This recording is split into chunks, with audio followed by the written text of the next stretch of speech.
Hey guys, welcome to Rosie's Dessert Spot. Today we'll be making this fun and rustic pearl decorated cake. It's just absolutely bombarded with sugar pearls and I really love the look of this. So I've used a 5-inch cake at the top and a 7-inch cake at the base. I've leveled my cakes, cut them all in half, and I'm sticking them together with some buttercream.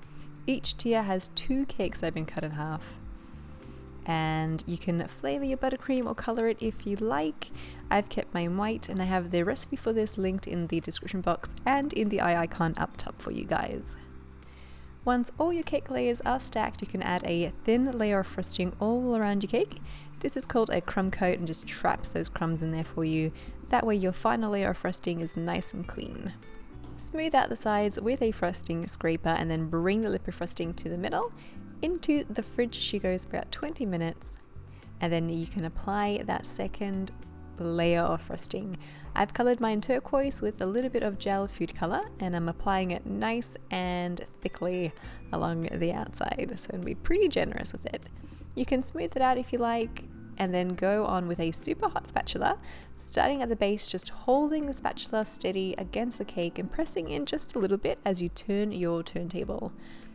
This will leave an impression on the cake and you'll get those kind of rustic, layered lines on your cake. Once you're happy with the finish, bring the lip of frosting to the middle and then take some edible pearls. I've taken them, some really tiny ones, kind of thrown them on there, and then I'm individually placing the medium-sized ones and larger ones as well. I keep them really condensed towards the bottom so they're very compact and close together. And as I move up the cake, I spread them apart a little more and then I add in my dowels. So I've used some plastic bubble tea straws here and I'm making sure to press 3 of them right down to the base of the board. I've arranged them in a triangular pattern up top, give them a bit of a wriggle so that the buttercream sticks, and you can cut it right where that buttercream is. That'll guide you to ensure that it's cut flush with the top of the cake. Push them back in and then pop it into the fridge in the meantime and you can work on your top tier. Basically we're doing the exact same thing again. Taking that hot spatula and going against the buttercream frosting. You can use a room temperature spatula, but creating that hot metal will really help to smooth out your buttercream a lot better with less air bubbles in there as well, so look a bit neater.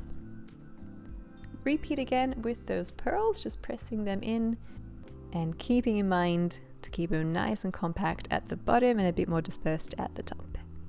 You want to place your top tier into a freezer if you can for about 20 minutes or into the fridge for a few hours.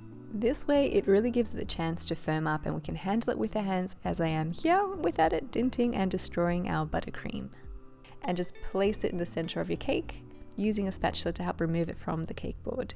There is a 5-inch cake board underneath my 5-inch cake, by the way, so the dowels are pressing against that cake board and supporting the weight.